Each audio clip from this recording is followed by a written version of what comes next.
జూబ్లీహిల్స్ లో కాంగ్రెస్ గెలిచింది. బీఆర్ఎస్ అభ్యర్థి మాగంటి సునీతపై 24,729 ఓట్లతో గెలుపొందారు నవీన్ యాదవ్. 16 ఏళ్ల తర్వాత జూబ్లీహిల్స్ గడ్డపై కాంగ్రెస్ జెండా ఎగిరింది. రౌండ్ కు స్పష్టమైన ఆధిక్యాన్ని కాంగ్రెస్ దక్కించుకుంది. బీజేపీకి డిపాజిట్ గల్లంతు కాగా బీఆర్ఎస్ కు 74,000 ఓట్లు పోలయ్యాయి.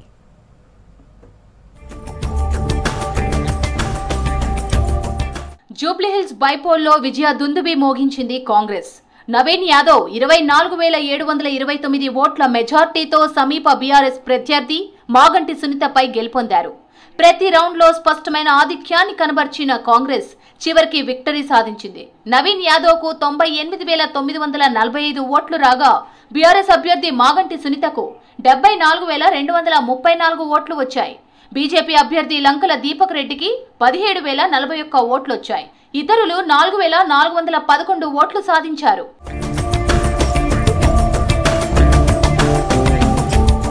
జూబ్లీహిల్స్ ఫలితాలపై ఉత్కంఠగా ఎదురుచూశాయి తెలుగు రాష్ట్రాలు. తొలి రౌండ్ నుంచే కాంగ్రెస్ ఆధిక్యంలోకి దూసుకెళ్లింది. తొలుత షేక్పేట్ డివిజన్ ఓట్లు లెక్కించారు అధికారులు. తొలి రౌండ్ లో కాంగ్రెస్ అభ్యర్థికి 8,911 ఓట్లు రాగా బీఆర్ఎస్ అభ్యర్థికి 8,864, బీజేపీ అభ్యర్థికి 2,167 ఓట్లు వచ్చాయి. దీంతో నవీన్ యాదవ్ కు 47 ఓట్ల ఆధిక్యం లభించింది.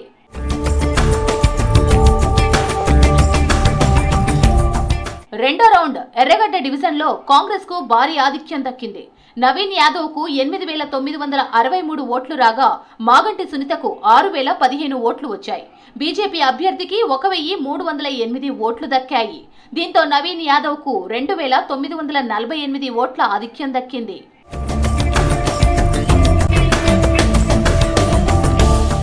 మూడో రౌండ్ వెంగళరావు నగర్ లోను కాంగ్రెస్ ఆధిక్యం కనబర్చింది. ఇక్కడ నవీన్ యాదవ్ 2,999 ఓట్ల ఆధిక్యం సాధించారు. నాలుగో రౌండ్ రెహమత్ నగర్ లో కాంగ్రెస్ కు 3,547 ఓట్ల ఆధిక్యం వచ్చింది.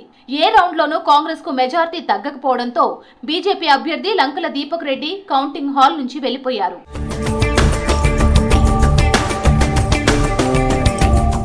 ఐదో రౌండ్ సోమాజిగూడలో కాంగ్రెస్ కు 3,300 ఆధిక్యం రాగా ఆరో రౌండ్ యూసఫ్గూడలో 2,938 ఓట్ల ఆధిక్యం వచ్చింది. ఏడో రౌండ్ బోర్బండలో కాంగ్రెస్ కు 4,000 ఓట్ల ఆధిక్యం లభించింది. ఎనిమిదవ రౌండ్ లోనూ కాంగ్రెస్ హవా కొనసాగింది. ఈ రౌండ్ లో 1,875 ఓట్ల ఆధిక్యం సాధించింది. తొమ్మిదవ రౌండ్ లో 2,249, 10వ రౌండ్ లో 808 ఓట్ల ఆధిక్యం లభించింది. దీంతో 24,729 ఓట్ల మెజార్టీతో నవీన్ యాదవ్ గెలిచినట్లు ఎన్నికల అధికారులు ప్రకటించారు.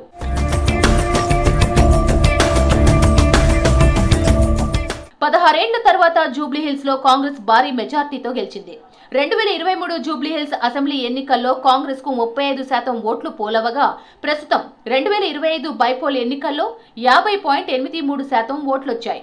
జనరల్ ఎలక్షన్స్ తో పోల్చితే 16% పెంచుకుంది కాంగ్రెస్. బైపోల్లో బీఆర్ఎస్ 6% ఓట్లు కోల్పోయి 38%కి పరిమితమైంది. బీజేపీ 5% పైగా ఓట్లు కోల్పోయి 8.8%తో సరిపుచ్చుకుంది.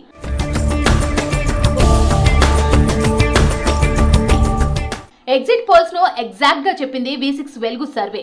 పక్కాగా శాంపిల్స్ సేకరించిన V6 వెలుగు కాంగ్రెస్ కు 50 నుంచి 55% ఓట్లు వస్తాయని చెప్పింది. చెప్పినట్లుగానే 51% ఓట్లతో కాంగ్రెస్ బంపర్ మెజార్టీ సాధించింది. ఇక సిట్టింగ్ సీట్ ను గులాబీ పార్టీ కోల్పోతుందని, ఆ పార్టీకి కేవలం 40 నుంచి 45% ఓట్లు మాత్రమే వస్తాయని V6 వెలుగు సర్వే తేల్చి చెప్పింది. చెప్పినట్లుగానే బీఆర్ఎస్ కి కేవలం 38% ఓట్లు వచ్చాయి. ఇక బీజేపీకి డిపాజిట్ కూడా రాదని, ఆ పార్టీ కేవలం 7 నుంచి 8% ఓట్లు సాధిస్తుందని చెప్పింది. ఎగ్జాక్ట్ గా కమలం పార్టీకి 8% ఓట్లు వచ్చాయి. పక్కాగా సమాచారం సేకరించి ఫలితాలను ఎగ్జాక్ట్ గా అంచనా వేసింది V6 వెలుగు.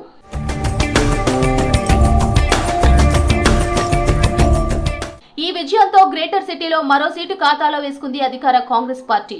బైపోల్లో సత్తా చాటాలనుకున్న బీజేపీ కనీసం డిపాజిట్ కూడా దక్కించుకోలేకపోయింది. కాంగ్రెస్ దెబ్బకు కారు పార్టీకి ఘోర పరాభవం ఎదురైంది. జూబ్లీహిల్స్ లో నవీన్ యాదవ్ రికార్డు సృష్టించారు. నియోజకవర్గంలో ఇప్పటి వరకు ఏ అభ్యర్థికి దక్కని మెజార్టీ నవీన్ యాదవ్ కు దక్కింది. గతంలో పీజీఆర్ తనయుడు విష్ణుకు 21,000 మెజార్టీనే అధికం కాగా ఇప్పుడు 24,000 ఓట్లు సాధించి నవీన్ కొత్త రికార్డును తిరగరాశారు. ఎన్నికలప్పుడే రాజకీయాలని, ఇప్పుడంతా అభివృద్ధిపైనే తన దృష్టి అని చెప్పారు నవీన్ యాదవ్.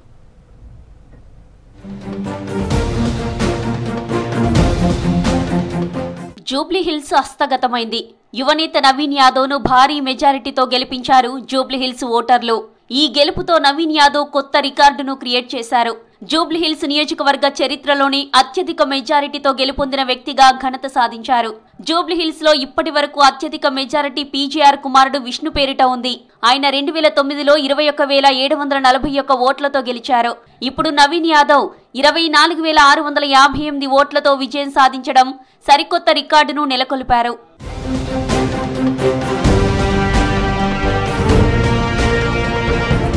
సొంత తమ్ముడిలా ఆదరించిన ప్రజలకు ధన్యవాదాలు చెప్పారు నవీన్ యాదవ్. గెలుపు కోసం కృషి చేసిన ప్రతి కార్యకర్తకు పేరు పేరున ధన్యవాదాలు చెప్పారు. ఎన్నికలప్పుడే రాజకీయాలని, గెలిచిన తర్వాత ఇక తన ఆలోచనంతా అభివృద్ధిపైనే ఉంటుందన్నారు. బీఆర్ఎస్ లాగా కక్ష సాధింపు చర్యలుండవన్నారు. ఏదైతే ప్రజలు నా మీద నమ్మకం పెట్టుకొని ఇక్కడ అభివృద్ధి చెందుతుందని, భవిష్యత్తు బాగుంటుందని నమ్మకంతో ఇచ్చినారో దాదాపు 200 కోట్లతో అభివృద్ధి కార్యక్రమాలు చేపట్టినాం గతంలో. ఇప్పుడు ఈ యొక్క ఇంత మంచి ఆశీర్వదించినారు పెద్దలు ముఖ్యమంత్రి గారి దృష్టికి మా ప్రాంత సమస్యలన్నీ కూడా తీసుకెళ్ళి అన్నీ కూడా శాశ్వత పరిష్కారం చేయడానికి నిరంతరం కృషి చేస్తా. ప్రజల్లో అంటే గతంలో బీఆర్ఎస్ వాళ్ళు గెలిచినప్పుడు కొన్ని కక్షపూత రాజకీయాలు చేస్తుండే, నవీన్ యాదవ్ దగ్గర అటువంటివి ఉండవు. నవీన్ యాదవ్ ఈ రోజు వరకే మీరు మేము ఇప్పటి నుండి మనం అంతా ఒకటే, అందరం కలిసి మన ప్రాంత అభివృద్ధి కొరకు కష్టపడదాం, కలిసి పని చేసుకుందాం అని చెప్పి సందర్భంగా తెలియజేస్తూ బీఆర్ఎస్ ఫేక్ ప్రచారాన్ని తిప్పికొట్టామన్నారు నవీన్ యాదవ్. బెదిరించి ఓట్లు వేయించుకున్నారనే ఆరోపణలపై స్పందించిన నవీన్, బెదిరిస్తే ప్రజలు ఓట్లేస్తారా అని ప్రశ్నించారు. రౌడీయిజం చేసే కాలం ఇది కాదన్నారు. ఓటమి భయంతోనే ఇన్ని రోజులు బీఆర్ఎస్ దుష్ప్రచారం చేసిందన్నారు నవీన్ యాదవ్. జూబ్లీహిల్స్ ప్రజలకు మంచి రోజులు వచ్చాయని చెప్పారు. మా ప్రాంత ప్రజలు అభివృద్ధి లక్ష్యంగా ఈరోజు అధికారం కాంగ్రెస్ పార్టీ ఉంది. రేవంత్ అన్న ప్రజాపాలనపై నమ్మకం ఉంది. కాంగ్రెస్ వల్లనే ఇక్కడ అభివృద్ధి చెందుతుందని చెప్పి కాంగ్రెస్ పార్టీని గెలిపించడం జరిగింది తప్ప ఇక్కడ మేము ఒక మహిళనో ఇంకోటనో మేము ఎలక్షన్ కొట్లాలి. మా ప్రాంత ప్రజలంతా కూడా అభివృద్ధి లక్ష్యంగా మమ్మల్ని గెలిపించినారు. అన్న ఏ జమానంలో ఉన్నా ఇంకా సిస్టమ్ మారింది. వాళ్ళు ఓటమి భయంతో ఈ రోజు కాదు అనేక దుష్ప్రచారాలు చేసుకుంటే ఇది ఒక కొత్త, ఇప్పుడు ఇన్ని రోజులు ఒకటైపోయింది. ఇప్పుడు కొత్తగా రిగ్గింగ్ అని దౌర్జన్యం అవన్నీ తప్పుడు మాటలు. ఇది ప్యూర్లీ పబ్లిక్ మ్యాండేట్. కాంగ్రెస్ పార్టీని గెలిపించింది, అధిక బడ్జెట్ తీసుకొచ్చి జూబ్లీహిల్స్ని మంచి నియోజకవర్గంగా ఒక రోల్ మోడల్, ఒక మోడల్ నియోజకవర్గంగా తీర్చిదిద్దే పనిలో నేను ఉంటాను. తమ మంచితనమే నవీన్ యాదవ్ ను గెలిపించిందన్నారు ఆయన తండ్రి శ్రీశైలం యాదవ్. ఈ ఫలితాలు ఊహించిందేనని చెప్పారు. నవీన్ యాదవ్ గెలుపు సంతోషాన్నిచ్చిందన్నారు శ్రీశైలం యాదవ్. ఊహించిరా ఎట్లా అనిపిస్తుంది? ఊహించినట్టే ఏమేమి హెల్ప్ చేసినాయి అనుకుంటారు? మీకు మంచితనమే హెల్ప్ చేస్తుంది. ఈ విజయాన్ని ఎట్లా చూస్తారు? సంతోషంగా చూస్తాం.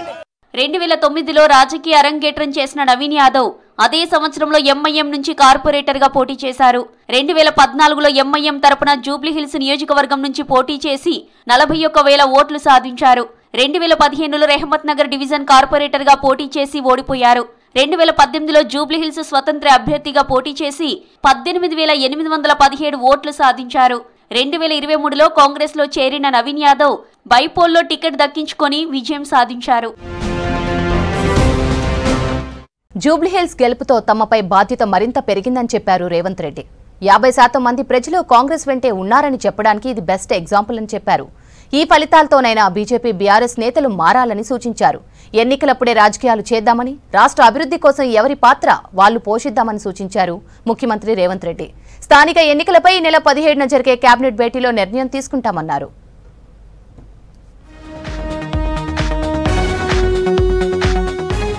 జూబ్లీహిల్స్ ఉప ఎన్నిక గెలుపు కాంగ్రెస్ పై మరింత బాధ్యత పెంచిందన్నారు ముఖ్యమంత్రి రేవంత్ రెడ్డి. నవీన్ యాదవ్ గెలుపొందిన సందర్భంగా మీడియాతో మాట్లాడారు సీఎం. అసెంబ్లీ ఎన్నికల తరువాత హైదరాబాద్ ప్రజల్లో కాంగ్రెస్ పై నమ్మకం పెరుగుతోందని చెప్పారు. కాంగ్రెస్ ప్రభుత్వం 2 ఏళ్ల పాలనను ప్రజలు నిశితంగా పరిశీలించి తీర్పిచ్చారని చెప్పారు. 2 సంవత్సరాలు పూర్తి చేసుకుంటున్న సందర్భంలో హైదరాబాద్ నగరంలో సాధారణ ఎన్నికల్లో మాకు పెద్దగా సానుకూలమైన ఫలితాలు లేని సందర్భంలో ఇప్పుడు ప్రజలు అండగా నిలబడి కాంగ్రెస్ పార్టీని ఆశీర్వదించి తెలంగాణ రాష్ట్రాన్ని సంక్షేమంలో, అభివృద్ధి కార్యాచరణలో ముందుకు వెళ్లండి, మమ్మల్ని ఆశీర్వదించడం జరిగింది. కాంగ్రెస్ ఎప్పుడూ గెలుపుతో పొంగిపోదు, ఓటమితో కుంగిపోదన్నారు సీఎం రేవంత్. ప్రజల తరపున నిలబడడం, పోరాడడమే తక్షణ కర్తవ్యమని చెప్పారు. హైదరాబాద్ను సమస్యల రహితంగా తీర్చిదిద్దడం కోసం ప్రణాళికలు రచిస్తున్నామని చెప్పారు. సంక్షేమ పథకాలకు ప్రజలు ఆశీర్వాదం అందించారని చెప్పారు. ఎన్నికల్లో నెగ్గితే ఉప్పొంగిపోవడం, ఓడిపోతే కుంగిపోవడం అనేది కాంగ్రెస్ పార్టీకి తెలీదు. కాంగ్రెస్ పార్టీకి తెలిసిందల్లా ప్రతిపక్షంలో ఉంటే ప్రజా సమస్యల మీద పోరాటం చేయడం, ప్రభుత్వంలో ఉంటే ప్రజా సమస్యల్ని పరిష్కరించడానికి నిరంతరం ప్రయత్నం చేయడమే కాంగ్రెస్ పార్టీకి తెలుసు.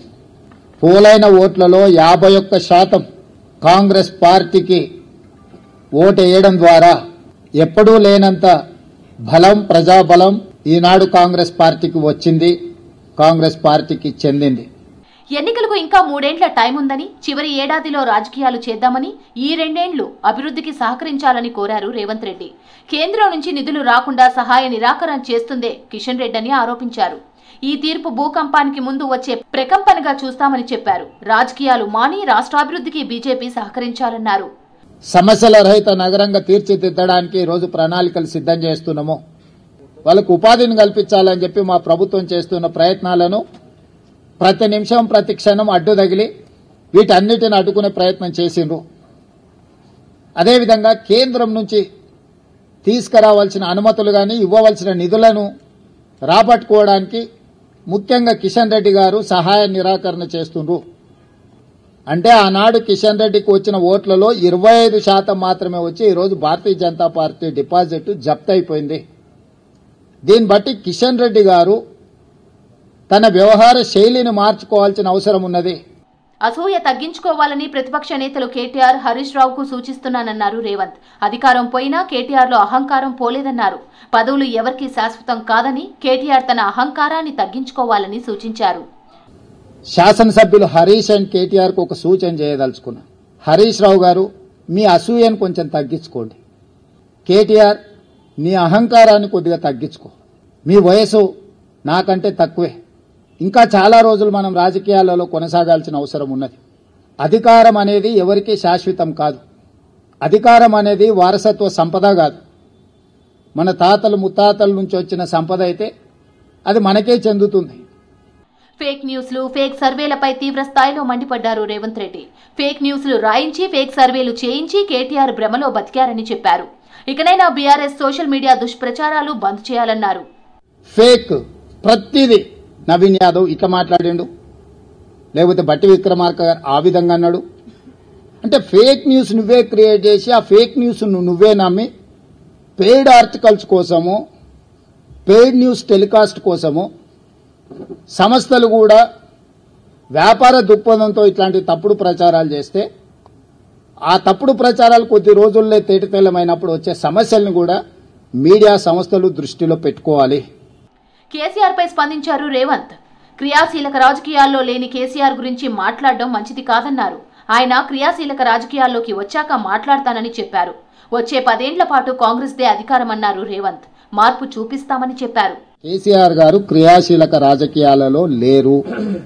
వారి ఆరోగ్యం కూడా అంతంతగానే ఉంది. క్రియాశీలక రాజకీయాలలో లేకుండా ఆరోగ్యం అంతంతగా ఉన్న ఒక నాయకుడిని విమర్శించడం భావ్యం కాదని నేను భావిస్తున్నా.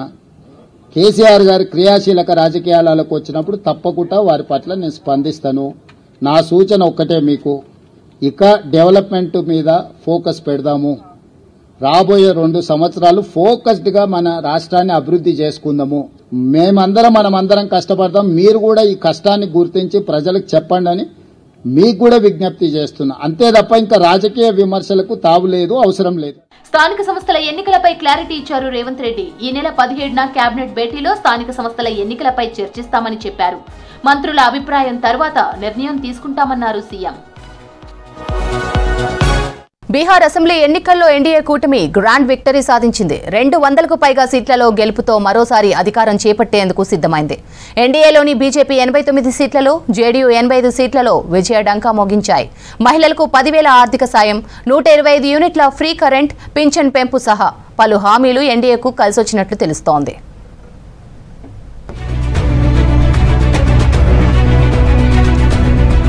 బీహార్ అసెంబ్లీ ఎన్నికల ఫలితాల్లో అధికార ఎన్డీఏ కూటమి సునామీ సృష్టించింది. భారీ స్ట్రైక్ రేటుతో గ్రాండ్ విక్టరీ దిశగా దూసుకెళ్తుంది. ఎగ్జిట్ పోల్స్ అంచనాలకు మించి మెజారిటీ సీట్లలో జయకేతనం ఎగిరేస్తుంది. 200కు పైగా సీట్లలో ఎన్డీఏ ఆధిక్యంలో ఉంది. ఎన్డీఏ కూటమిలో భాగంగా చెరో 101 సీట్లలో పోటీ చేసిన బీజేపీ, జేడీయూ సత్తా చాటాయి. ప్రస్తుతం ఎన్డీఏ కూటమిలోని బీజేపీ 90 సీట్లలో విజయం దిశగా దూసుకెళ్తోంది. జేడీయూ 84 స్థానాల్లో గెలుపు దిశగా పయనిస్తోంది.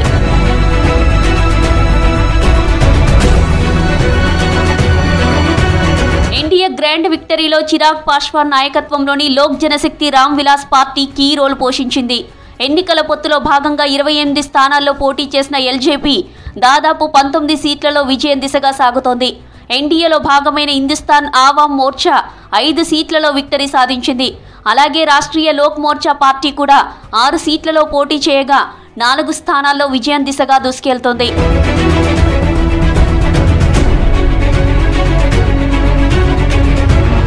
బీహార్లో ప్రధాని మోదీ, సీఎం నితీష్ కుమార్ జోడీ మ్యాజిక్ చేసింది.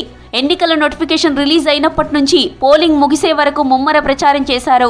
కేంద్ర మంత్రులు, బీజేపీ, ఎన్డీఏ పాలిత రాష్ట్రాల సీఎంలతో ప్రచారం చేయించారు. ముఖ్యంగా అమిత్ షా, రాజ్నాథ్, సీఎం యోగి సుడిగాలి పర్యటనలు ఎన్డీఏకు కలిసొచ్చాయి. ఆర్జేడీ గెలిస్తే బీహార్లో అక్రమ చొరబాట్లు పెరుగుతాయనే ప్రచారాన్ని ప్రజల్లోకి విజయవంతంగా తీసుకెళ్లారు. అలాగే జంగిల్ రాజ్ వస్తుందంటూ ఓటర్లను తమ వైపు తిప్పుకోవడంలో ఎన్డీఏ కూటమి సక్సెస్ అయింది.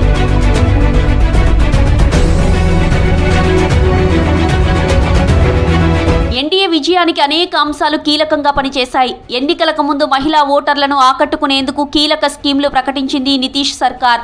మహిళలకు 10,000 ఆర్థిక సాయం స్కీమ్తో మహిళా ఓట్లు ఎన్డీఏకు మళ్లినట్లు తెలుస్తోంది. దీంతో 71% మంది మహిళలు పోలింగ్ బూతులకు తరలివచ్చి ఓట్లేశారు. సీఎం నితీష్ ప్రభుత్వం ఓడిపోతే ఆర్థిక సాయం ఆగిపోతుందన్న భయంతో మహిళలంతా ఓట్లేసినట్లు తెలుస్తోంది. ఎన్డీఏ గెలుపులో 125 యూనిట్ల ఫ్రీ కరెంటు కూడా కీ రోల్ పోషించింది. వీటికి తోడు పింఛన్లు 1100కు పెంచుతామనే హామీ కలిసొచ్చింది. మరోసారి అధికారంలోకి వస్తే కొత్తగా 1 కోటి ఉద్యోగాలు ఇస్తామన్న ఎన్డీఏ హామీని యువత నమ్మినట్లు తెలుస్తోంది.